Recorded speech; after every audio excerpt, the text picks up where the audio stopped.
All right, shalom, shalom.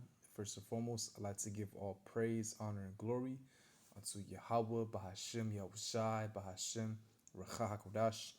Double honors to one of the apostles, a great millstone, peace and salutations to the hopeful members of the elect, the Bacharium of the house of David, that has been preordained, predestined to get delivered in these last times and to be the ruling, governing body of the nation of Yasha'Allah. I want to get into a lesson, go into the Israeli wars or the Israeli war that happened in 1948. And as you can see on the screen, First Arab-Israeli War 1948 Cold War documentary from Kings and Generals. And before I go into that, let's get the background history of how Israel became an independent state in 1948, May 14th, on Rothschild Boulevard, by the way. And it was through the Balfour Declaration. Now, as you can see on the screen, this is from ChatGPT. It says the Balfour Declaration was a 1917 statement by the British government expressing support for the establishment of a national home for the Jewish people in Palestine, then part of the Ottoman Empire. And who signed it was Lord Rothschild. And they're not God's people. Those are imposters. The real Israelites are the Negroes, Latinos, and Native Americans. And we also been scattered abroad. So we will be in other nations looking like some of the other nations. But the Jewish, that goes back to Hyrcanus, as I have right here, the brief history. And John Hyrcanus was a Hasmonean ruler, an Israelite of the tribe of Levi. He went back to Mattathias, part of the Maccabean family, and high priest of Judea, reigned 134 to 104 BCE. During his reign, he expanded Judea's territory through military conquests. One key event was his forced conversion of the Idumeans, Edomites, to Judaism. After conquering their land, he gave them the choice to convert or leave, and they were converted, the Jewish people. And they chose to convert. This was one of the earliest recorded mass conversions to Judaism, and it set a precedent that later caused tensions within Jewish society. Right, and going back to the Hasmonean dynasty, it went back to who? The Hasmonean dynasty traces its roots back to Mattathias, an Israelite priest from the line of Jehoiarib, a priestly division. He and his 5 sons started the Maccabean revolts around 167 BCE against the Seleucid Empire's attempts to suppress Israelite religious practices. Noticing I'm not saying Jewish. All right. It's Israelite customs. His son Judas Maccabeus became the military leader, and later another son, Simon Thassi, established the Hasmonean dynasty, which combined the roles of high priest and ruler. So that's how the so-called Jewish people, the Israeli people, became today. They converted, they took on our customs, and really not, because they go in the Talmud. They don't believe that the Messiah, Yahushua, is the Messiah.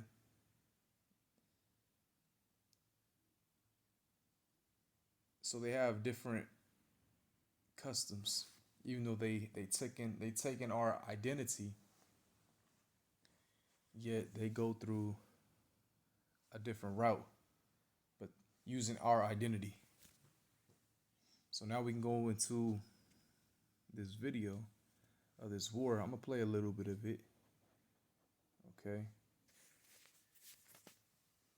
But before I get that, let me get two scriptures.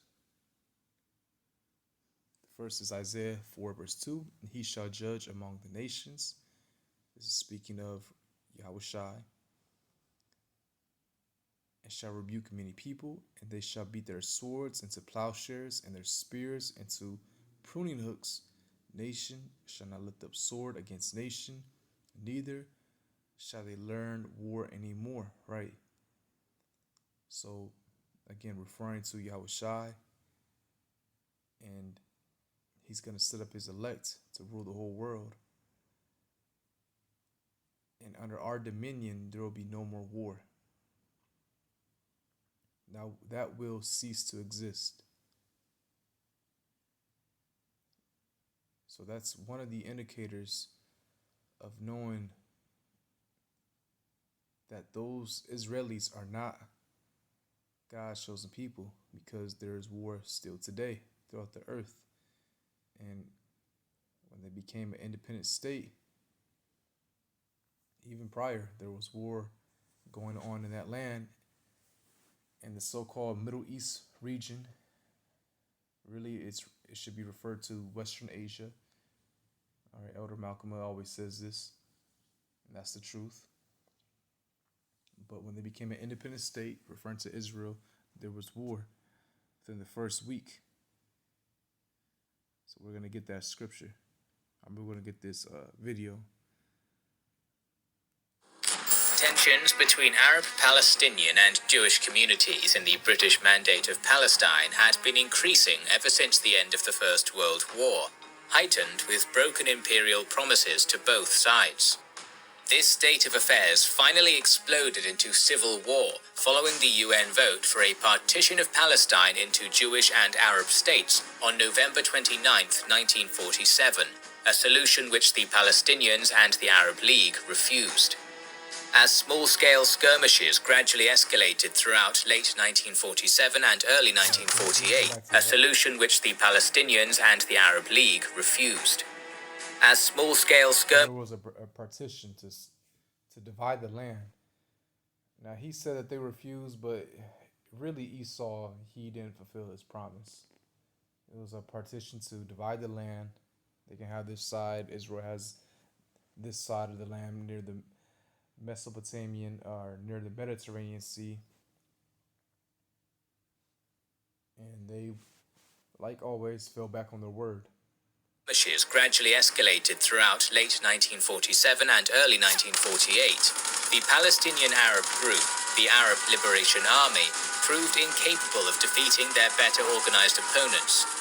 Due to the chaos, tens of thousands of Palestinian refugees fled into neighboring Arab states, further inflaming the public of those countries to demand war.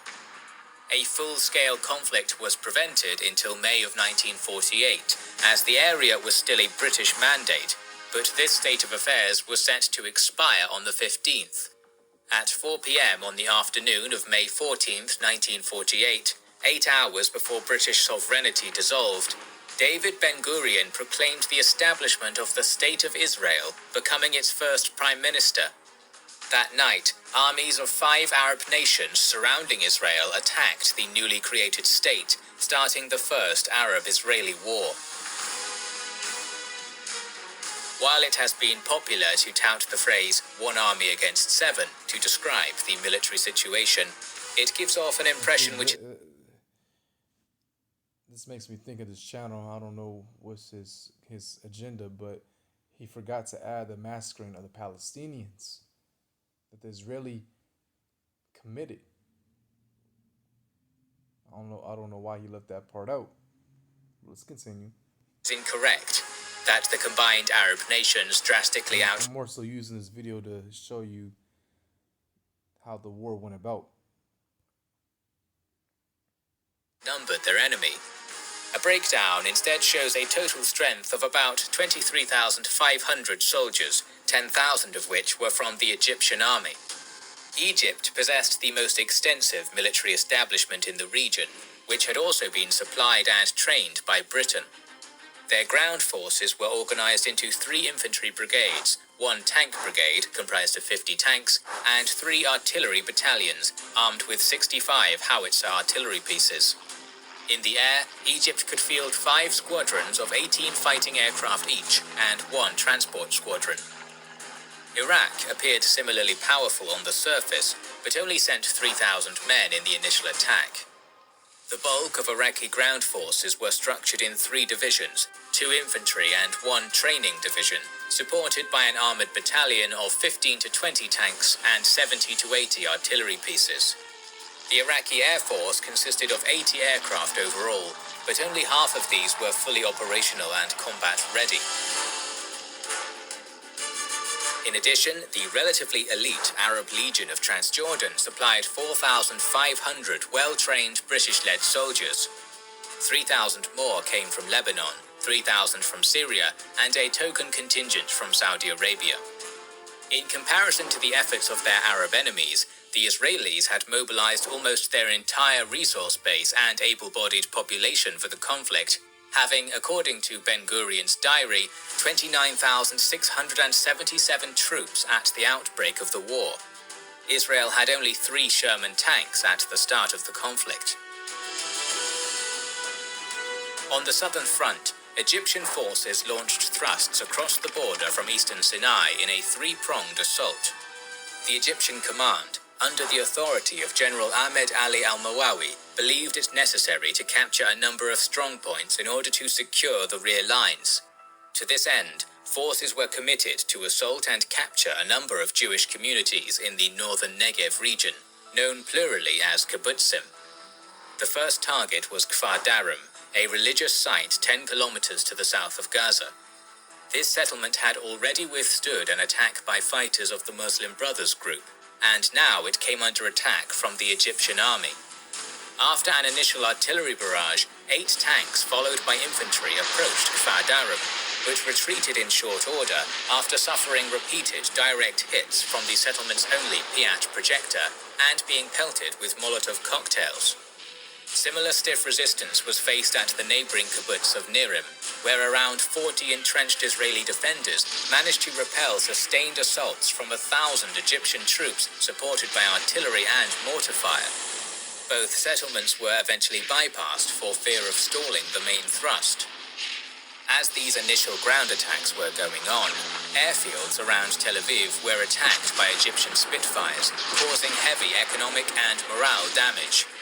However, the fortune of Egypt's pilots soon turned due to improving Israeli air defense and an accidental strike on the British-held Ramat David airfield, which led to heavy losses at the hands of British fighter aircraft. By the end of May, almost all of the Spitfire squadron's planes and a significant number of its best pilots were lost. On land, a meticulously planned offensive was launched against the kibbutz of Yad Mordechai, which was situated atop a hill which held a dominating position over the main coastal road. Its defenders held out for 5 days and inflicted heavy casualties before falling back.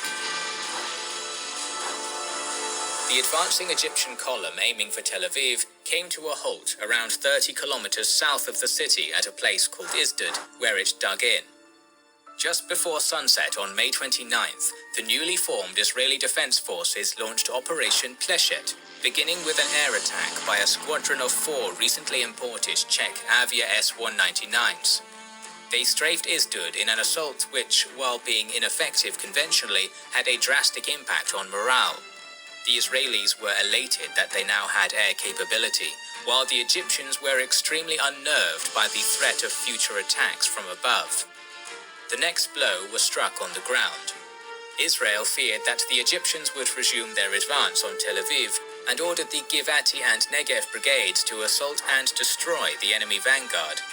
2,000 Israelis fought a 2,500-strong force of entrenched Egyptian troops, suffering heavy casualties after only making slight gains. Nevertheless, Operation Pleshet panicked the Egyptian command, with General al-Mawawi informing Cairo that he could not advance 1 step further without risking total disaster. Any plans of advancing on Tel Aviv were cancelled, and the southern front was bogged down. On the Jordanian front, The Etzioni, Palmaharel, and Alexandroni brigades, each responsible for defending different areas, were facing the Arab Legion. The Legion's push into the West Bank was initially relatively unopposed, with many left-behind Legion units in Palestine. Yeah, I'm gonna speed it up real quick, okay? Let's speed this up. Facilitating easy progress. While the 1st Brigade advanced towards Nablus and fanned out around the town, the 3rd Brigade headed north from Jericho and then west, deploying around Ramallah. 2 days later, the 3rd Brigade's 4th Regiment was ordered to the critical fort of Latrun, located right on top of the western approach to Jerusalem. This key point had switched hands between Arab forces and Jews multiple times just before the mandate expired, but was occupied by the 4th Regiment without any trouble. So, on May 18th, the road from the coastal plain to Jerusalem was severed, preventing the Israelis from reinforcing or resupplying their troops in besieged Jerusalem. Around the city itself, to the north and south, fighting was extremely fierce. Jewish forces successfully repelled Jordanian assaults at the Notre Dame Cathedral on the northern approaches, while a combined Arab force, assisted by an Egyptian contingent of several hundred, attacked the Ramat Rakal kibbutz from the south on May 21st. The settlement was taken and retaken until it was eventually secured by the defenders on May 25th. While Jewish Jerusalem held its ground against the persistent Legion attacks, the Jewish quarter of the Old City surrendered on May 28th, with only 36 of its 300 fighters still capable of fighting. Under the terms of surrender, civilians were allowed to leave for Israeli-held West Jerusalem, while soldiers and men of fighting age would become prisoners of war. The professional legionnaires protected them against the locals, even using lethal force, escorting their defeated foe to safety. Realizing the situation in the Holy City was worsening, Prime Minister Ben-Gurion ordered Israeli forces to assault the Legion-garrisoned Latrun fort and break through to Jerusalem. On May 25th, May 30th, and June 9th, the IDF launched ultimately disastrous assaults, often by untrained troops against entrenched Jordanian fighters.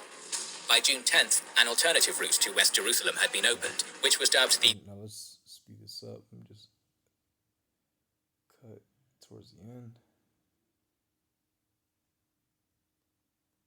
had driven the Egyptians from their coastal positions from Asdod to Gaza and expelled them from the Judean and Hebron hills. Their extended line of defense had been shattered, and the capital of Negev, Beersheba, fell to the IDF. To make the Egyptian situation worse, an entire 4,000-strong brigade had been trapped in what would come to be known as the Fallujah Pocket. They would stay trapped for the remainder of the war.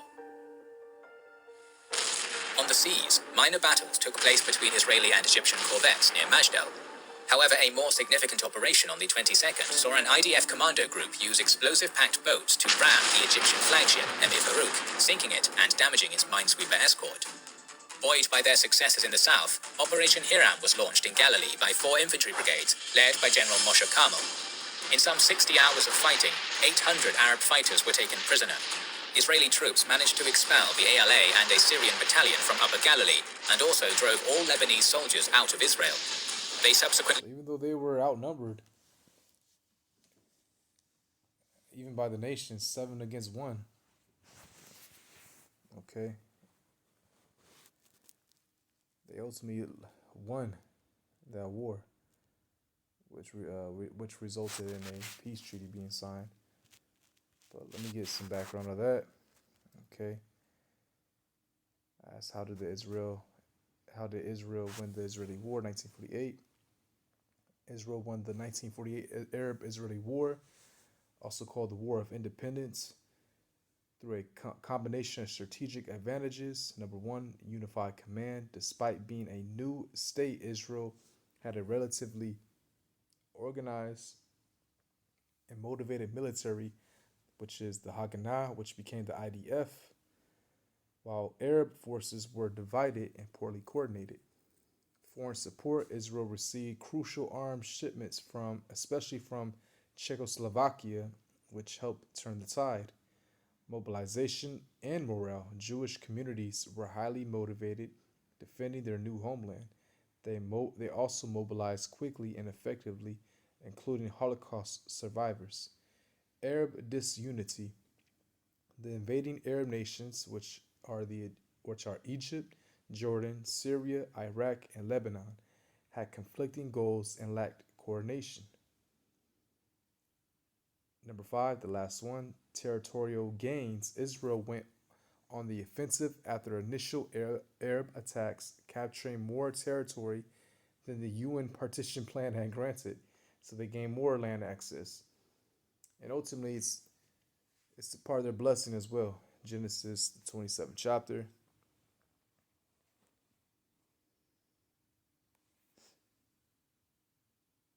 Verse 40.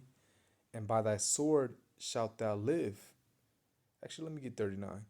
And Isaac his father answered and said unto him, Behold, thy dwelling shall be the fatness of the earth, and of the dew of heaven from above. So Esau has and controls a lot of resources on the earth. His dew in heaven. He has these space stations and satellites. And literally a satellite, a laser beam weapon called dew. No coincidence there, right? And it says, and by thy sword shalt thou live, and shalt serve thy brother, and it shall come to pass, when thou shalt have the dominion, that thou shalt break his yoke from off thy neck. So the key point here in this scripture, in this verse, is live by the sword. That's his blessing. Esau, as long as he's on this earth, he's going to rule by that sword. That's why Yahushua has to come back and take this devil down. And ultimately, the kingdom will be established. The Lord's going to come back, take this devil down. Along with his elect, we're going to take the earth. We're not going to have a UN council meeting. We're going to take this earth, and we're going to take our land back. And America will be nuked by nuclear fire. And Israel as well, but the difference is Israel will be inhabited again, America won't. And we're very close to that day. All that needs to happen is the mark of the beast, the RFID chip, which the technology is here. You see it through many corporations. The biggest one is Neuralink, which is ran by Elon Musk, who is part of the government efficiency, which deals with getting rid of waste, bettering the economy, but also implementing technology. And then World War III, which we see that on the rise.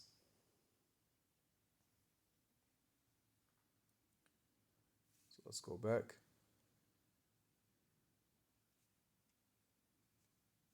to this video. It's about to finish up. Oh, let me get I'll just finish this real quick. He thrust 5 miles into Lebanon, capturing numerous border villages and reaching as far as the Litani River before coming to a halt when yet another UN ceasefire came into effect. The fronts largely quietened down at this point as the two sides once again stopped to catch their breath. In Operations Hiram and Yoav, the IDF had expanded Israel's holdings, demolished the ALA, badly blasted apart the Egyptians, and had linked the Negev settlements with the Jewish heartland.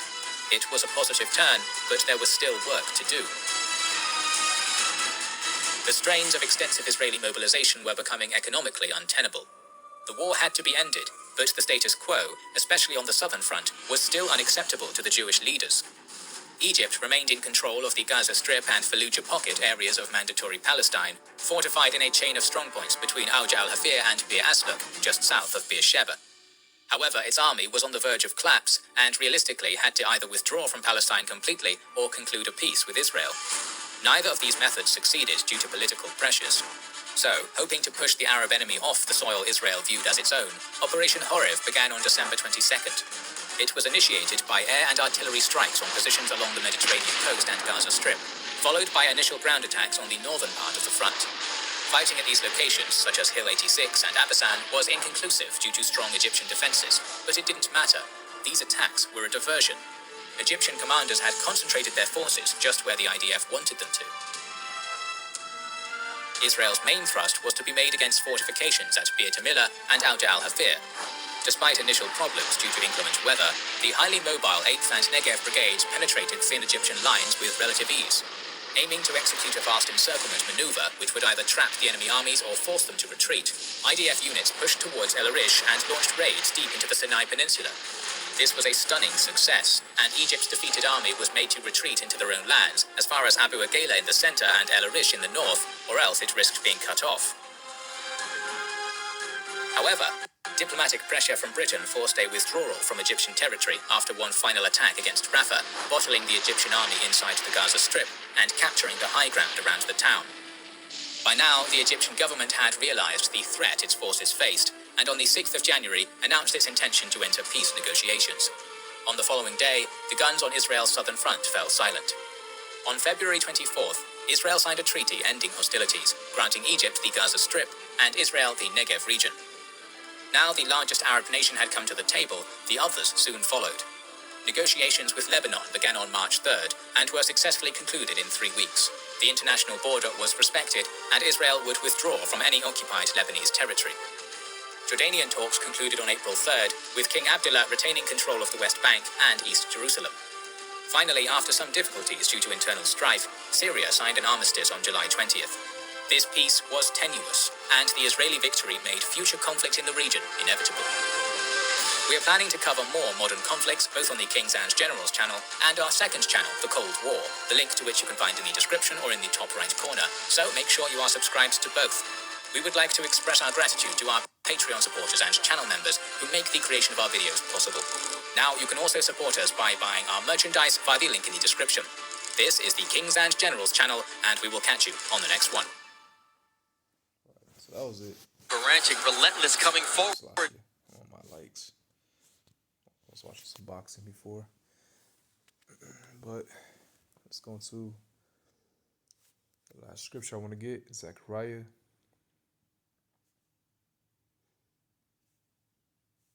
chapter 9, verse 6. Because that's not their land either. The Israelis. Of course not. That's not their land. And like I said, we will take that land back once Yahushua returns. Zechariah chapter 9, verse 6. And a bastard shall dwell in Ashdod, and I will cut off the pride of the Philistines. And Ashdod is a city in Israel.